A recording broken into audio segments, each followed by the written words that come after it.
Ciclo Rankine con recalentamiento. A diferencia de los vídeos anteriores donde hemos visto el ciclo Rankine ideal y el ciclo Rankine con irreversibilidades, en este vamos a añadir un nuevo proceso que es el recalentamiento del fluido. Para eso se divide la turbina en dos partes, el cuerpo de alta presión por un lado y el cuerpo de baja presión. En el cuerpo de alta presión entra en el estado 3, sale en el estado 4, ¿de acuerdo? Esta presión del estado 3 es la misma que la que tenemos en la caldera, ¿de acuerdo? Y en el sobrecalentador, mientras que salimos en el estado 4 y nos vamos a una presión determinada, que esta presión es intermedia entre la del estado 3, que es la de entrada al cuerpo de alta presión de la turbina, y la del estado 6, que es la de salida del cuerpo de baja presión de la turbina hacia el condensador. En este proceso vamos a suministrar al fluido una determinada cantidad de calor, ¿de acuerdo? Generalmente pues puede tener lugar bien en la misma caldera, bien en un intercambiador, por ejemplo en las centrales termosolares, se suele desviar parte del fluido que procede del campo solar, se suele desviar hacia el recalentador, otra parte se desvía hacia la caldera. Pues en este proceso, entre el estado 4 y el estado 5, es isobaro. Por lo tanto, aquí vemos cuáles son los procesos dentro del ciclo Rankine con recalentamiento y vemos que hemos añadido estas tres partes de aquí.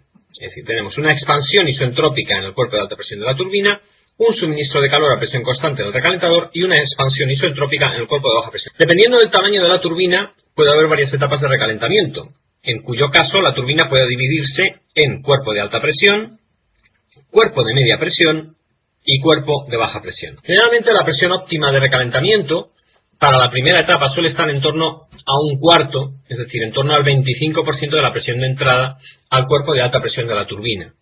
Entre el 18 y el 30% para ser más exacto. Si se tienen en cuenta las irreversibilidades, entonces la presión ideal está entre el 15 y el 20% de la presión de entrada al cuerpo de alta presión de la turbina. Bien, en este gráfico pues podemos ver esa relación, ¿de acuerdo? En el eje de las X está representada la presión de entrada al cuerpo de alta presión de la turbina dividido por la presión de salida del cuerpo de alta presión de la turbina. El cálculo del rendimiento total del ciclo termodinámico tenemos que tener en cuenta el trabajo producido por el cuerpo de alta presión de la turbina más el trabajo producido por el cuerpo de baja presión de la turbina, y en el cociente tenemos que tener en cuenta que además del calor suministrado en la caldera tenemos también el calor suministrado durante el proceso de recalentamiento. Vamos a ver a continuación el ciclo Rankine con recalentamiento en el programa Thermograph. A diferencia de los vídeos anteriores, ya en este caso vamos a utilizar el ciclo que viene en el mismo programa, ¿de acuerdo? Dibujamos aquí. Bien, y a continuación vamos a ir definiendo los estados. En el primer proceso tenemos que va desde el estado 4 al estado 1. El estado 4 va a estar ya a 150 bares de presión. Es el mismo caso, en este caso es el mismo que en el estado 1. Vamos a fijar en el estado 4 ya la presión. Nos vamos a ir al estado 1 y vamos a decir que en el estado 1 la temperatura que tenemos de entrada a la caldera va a ser en este caso ya de 540 grados centígrados. Establecemos ahí, hacemos un zoom automático, y ya en el estado 1 vamos a establecer que la temperatura va a ser fija, ¿de acuerdo? Bien, nos vamos ya al proceso que tiene lugar en el condensador, es decir, la cesión de calor en el condensador, y podemos ver que está entre el estado 2 y el estado 3. Vamos a fijar la presión del estado 2 a 0,1 bar. Y en este caso ya vamos a dejar la presión del estado 2 fija. Bien, este sería el ciclo Rankine ideal. Vamos a ver cuál es el rendimiento de todo el ciclo. Venimos aquí, pulsamos esta pestaña que tenemos aquí, rendimiento automático, y vemos que el rendimiento de este ciclo Rankine es del 42,10%, o 0,421. Vamos a añadir a continuación la etapa de recalentamiento, el proceso de recalentamiento, y vamos a ver cómo va variando ese rendimiento del ciclo Rankine. Para eso lo que hacemos es lo siguiente: venimos aquí, damos esta pestañita y le damos a añadir proceso. Venimos aquí y decimos, vamos a añadir un proceso isentrópico. ¿Dónde? Aquí. Bien. En este caso, para variar este proceso podemos hacer dos cosas. Una es hacer un zoom, cogemos modificar y le damos hacia abajo. ¿De acuerdo? Tenemos dos opciones. Y la segunda opción que tenemos es, viendo desde el punto de vista de estado automático, vamos a establecer la presión de salida del estado 5. Y vamos a suponer que esa presión de salida la vamos a colocar aproximadamente en 50 bares. A continuación, añadimos un proceso isobaro, que es el que va a tener lugar este proceso isóbaro es justamente el que tiene lugar en el proceso de recalentamiento, en esta fase de recalentamiento. Lo añadimos aquí, ¿de acuerdo? Y nos vamos a ir a de un estado 5 a un estado 6. Este estado 6 lo vamos a fijar a la misma temperatura de entrada que tenemos en el cuerpo de alta presión de la turbina, es decir, a 540 grados centígrados. Y vamos a decir que esa temperatura va a ser fija, no la vamos a mover. Bien, ahora vamos a ver cómo va variando el rendimiento.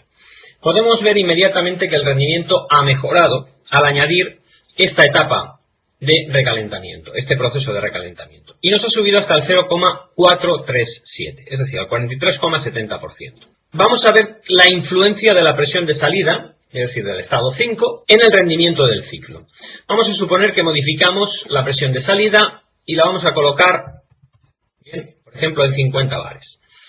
Vemos que el rendimiento sigue siendo el mismo, 437. Vamos a subir esa presión a 80 bares. Salimos del cuerpo de alta presión de la turbina a una presión de 80 bares. ¿Qué es lo que ocurre con el rendimiento? Se reduce, ¿de acuerdo? Vamos a modificar el estado 5 y lo vamos a llevar, por ejemplo, a 60 bares. Vemos que el rendimiento ha aumentado, pero no es tan alto como cuando teníamos 50 bares. Vamos a ponerlo a 50 bares. Ya vemos que lo tenemos en 0,437. Vamos a seguir bajando la presión y nos vamos a ir a 40 bares. El rendimiento podemos ver que es aproximadamente el mismo que a 50 bares. Vamos a bajar a 30 bares. Podemos ver que sigue siendo el mismo. Vamos a bajar a 20 bares. Vemos que el rendimiento se reduce. Por lo tanto, el rendimiento, es decir, para que el rendimiento sea al máximo, la presión de salida, tengamos en cuenta que este es un proceso, un ciclo Rankine ideal, es decir, no tenemos irreversibilidades, ni en el cuerpo de alta presión de la turbina, ni en el cuerpo de baja presión de la turbina, ni en la bomba, y por lo tanto, la presión ideal de salida del cuerpo de alta presión de la turbina, que es la misma presión que la de todo el proceso de recalentamiento, la misma presión a la que entra en el cuerpo de baja presión de la turbina, su valor ideal está efectivamente, lo podéis comprobar, entre el 18% y el 30% de la presión inicial. Vamos a ver qué es lo que ocurre. Vamos a dejar esto, por ejemplo, en 45 bares, que aquí vemos que seguimos teniendo el rendimiento máximo, que es de 0,437.